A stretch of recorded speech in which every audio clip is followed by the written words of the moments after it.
So mga bagay na kailangan mong gawin upang manumbalik ulit ang init ng inyong relasyon. Oo mga kamamay, ito yung mga tips na kailangan mong gawin, na kailangan mong i-apply upang sa ganon ay muli mong maramdaman ang init, ang pagmamahal at ang pag-ibig sa iyo ng isang lalaki. Kung sa tingin mo mga kamamay, parang hindi na kagaya ng dati yung pag-ibig niya sa iyo, nawawala na siya ng oras, hindi na siya palaging nag-o-open sa'yo, hindi na siya masyadong nag-update sa'yo. Sa madaling sabi mga kamamay, na parang naumay na siya, parang nawala na siya ng gana sa inyo, parang nanlabing na siya sa inyo, oo kayo pa pero hindi mo na maramdaman. So ito nga yung mga tips o mga bagay na kailangan nyong gawin na possible po pwedeng makatulong upang manumbalik ang init ng inyong relasyon. Mga kamamay, bago po natin simulan yung ganyang klase ng topic, isa lang hinihiling ko palagi sa inyo. If ever na gusto mo yung ganitong klase ng love advice, don't forget to click the subscribe button, notification bell, and syempre, i-like mo na rin ang video ito para mas marami pa tayong matulungan na kagaya mo na nangangailangan ng ganitong klaseng love advice. Kung napindot mo na yan mga kamamay, maraming salamat sa inyo at simulan na po natin ang topic ngayong araw na to. So ano nga ba yung mga bagay na maaari mong i-apply, gawin, subukan, okay, para manumbalik yung init, yung pagmamahal sa iyo ng isang lalaki. So number 1, huwag mong sisihin ang partner mo. Oo mga kamamay, kaya ang isang lalaki ay hindi ganun nagpapakita ng pagmamahal sa iyo. Okay, kaya hindi kayo makapagsimula ulit ng bagong story ng inyong pagmamahal kasi palagi mo siyang sinisisi. Palagi mo siyang sinisisi na siya palagi ang may kasalanan ng lahat kung bakit nagkaganyan ng inyong relasyon. Okay? Kung bakit hindi na naging mainit, kung bakit parang tila wala na kayong pakialam sa inyong relasyon sapagkat palagi mo siyang sinisisi. Kaya ang isang lalaki kahit na gusto niyang bumawi sa iyo, hindi siya makaporma, hindi siya makagawa ng paraan, panahon, at syempre ng magandang pagbawi sa iyo sapagkat sa mga ginagawa niya, magsisimula pa lang siya sa pagbawi sa iyo, sinisisi mo na siya kung bakit nagkaganyan ng inyong relasyon. Mga kamamay, sinasabi ko sa inyo, kalimutan nyo na ang pagsisisihan. Okay? Kalimutan nyo na ang manisi ng inyong partner kung ang layo ninyo ay maging maayos ulit kayo, kung ang layo ninyo ay manumbalik kayo sa dating init, sa dating saya, sa dating excitement ng inyong relasyon. Please, iwasan nyo ang manisi. Nangyari na ang mga nangyari. Oo, may naging kasalanan siya sa inyo, pero hindi naman ibig sabihin nun, puro na lang kayo palagi paninisi sa inyong partner.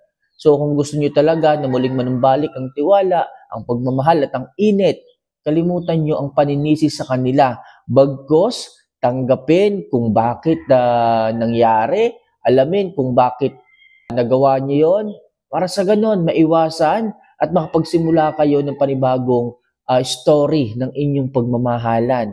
Okay? So sa ganyang pagkakataon o sa ganyang proseso mga kamamay, sa pagtanggap ninyo, okay, sa kasalanan niya, sa mga nagawa niya, at syempre sa pagsisimula ng panibagong pahina ng inyong pag-iibigan, dyan po muling babalik ang init ng inyong relasyon. So number 2, upang bumalik ang init ng inyong relasyon, go out.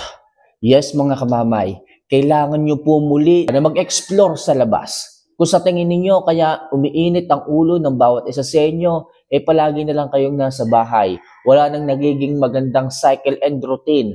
Okay, kayong dalawa, puro na lang kayo trabaho-bahay. Pagkakauwi nyo ng bahay, ayan, ganyan lang, paulit-ulit na lang. Uwi ng bahay, maglalaba, magluluto, kakain, tutulog, papasok ng trabaho. Tapos sa rest day, ganyan din, nakahiga lang kayo, nakatambay lang kayo. Okay, so paulit-ulit lang, walang bago. Mga kamamay, yung isang lalaki po ay nauumay kapag kaganyan. Kapag walang bagong nangyayari sa inyong relasyon, parang walang thrill, okay, subukan yung lumabas. Mag-go outside, mag-go out kayo, out of town, mag-outing kayo, mag-bonding kayo, magkaroon kayo ng quality time sa isa't isa. Sigurado ako mga kamamay, mas mai-enjoy ninyo ang company ng bawat isa. Mai-enjoy ninyong muli ang inyong relasyong dalawa. So sapagkat nakakalimutan nyo yung inyong mga problema sa inyong relasyon kapag kayo is nakakalabas. Mas masyado kayong nagiging masaya sa bawat isa at mararamdaman yung muli kung ano yung dahilan kung bakit naging kayo sapagkat nagkakaroon kayo ng panibagong exploration sa labas. Okay? Nagkakaroon kayo ng panibagong experience kasama ang isa't isa sa labas. So mga kamamay, sa mga relasyon dyan na tipong parang nagkakalabuan na sa araw-araw, bigyan nyo ng konting ingredient, spices ang bawat araw para sa inyong relasyon. Especially kung kayo is may trabaho, through your rest days, sa araw ng inyong mga pahinga, lumabas din kayo. Makakatulong yan mga kamamay upang manumbalik muli ang init ng inyong relasyon. So next, become more playful. Yes, mga kamamay. Kailangan magaling kayong mag-experience or mag-discover ng ilang mga bagay o ng iba pang mga bagay sa inyong relasyon. Pagdating sa loving-loving mga kamamay, kailangan magkaroon kayo ng panibagong kaalaman. Dagdagan ninyo palagi ang inyong kaalaman pagdating sa inyong loving-loving. Hindi po pwedeng sapat na kung ano man yung kaalaman mo ngayon, kung ano man yung nalalaman mo ngayon. Mga kamamay, nakakaumay din po yun. Tandaan nyo kailangan bilang isang babae, kailangan mo ring mag-discover, sumubok, mag-explore ng panibagong mga styles, strategies pagdating sa kama, pagdating sa loving-loving. Para sa ganon, ang isang lalaki ay palaging gigil, palaging excited pagdating sa ganyang klase ng bagay.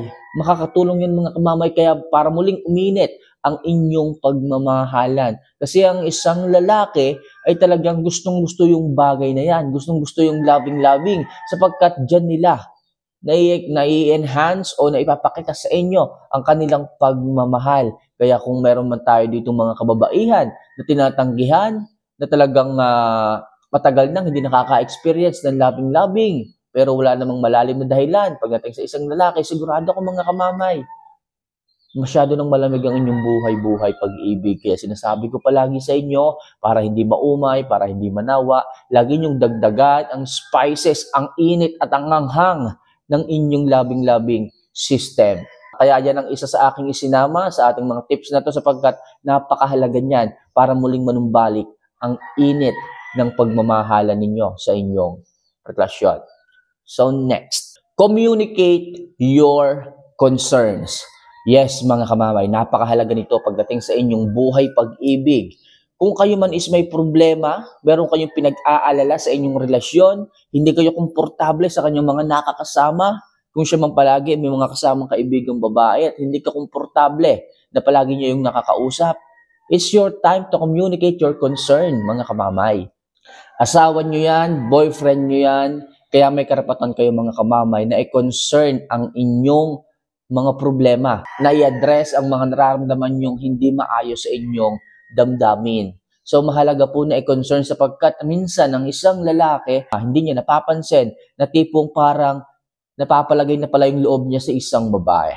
Tapos yung mga kababaihan pa ang nakakakita at nakakasense na tipong parang lumalampas na sa limitasyon yung kanilang mga partner. Kaya sa ganitong pagkakataon, mga kamamay, kung inyo pong i-concern ang inyong mga nararamdaman na hindi kayo komportable sa isang taong ganito, ganyan, kung halimbawa naman, kinukulang na sila sa oras, tipong lagi na silang nagiging busy sa kanilang trabaho, sa kanilang pinagkakaabalahan, so it's time for you to concern your problems. So ganyan ang pag-ibig, ganyan ang pagmamahal. Para sa ganon, ma-aware po, malaman po ng isang lalaki na mayroon kayong problemang ganito at hindi kayo masaya sa isang relasyon sapagkat nagkukulang na siya ng oras sa inyo. Sa ganyang pagkakataon, talagang mahal kayo ng isang lalaki, hindi niya hahayaan na hanggang concern lamang yung mga bagay na yan. Isang concern nyo pa lamang, bibigyan agad niya ng pansin kung sino yung mga dapat layuan, kung sino yung mga taong dapat iwasan para lamang maging kalmado yung inyong damdamin. Sa ganyang pagkakataon mga kamamay, muling iinit ang pagmamahalan ninyong dalawa. So next, remember the good times. Yes, mga kamamay. So sa mga panahon na nag-aaway kayo, sa mga panahon na nagkakatampuhan kayo, lagi niyo pong isipin yung mga good times na nangyari sa inyo, yung mga magagandang pinagsamahan ninyo. Okay? So huwag niyo basta-basta itapon ang lahat. Kung simpleng mga problema lang naman ang dumadating, simpleng tampuhan lang naman, huwag kada tampuhan, huwag kada pagkakagalit o pagkakatampo sa kanila is sasabihin nyo na maghiwalay agad kayo. No, mga kamamay.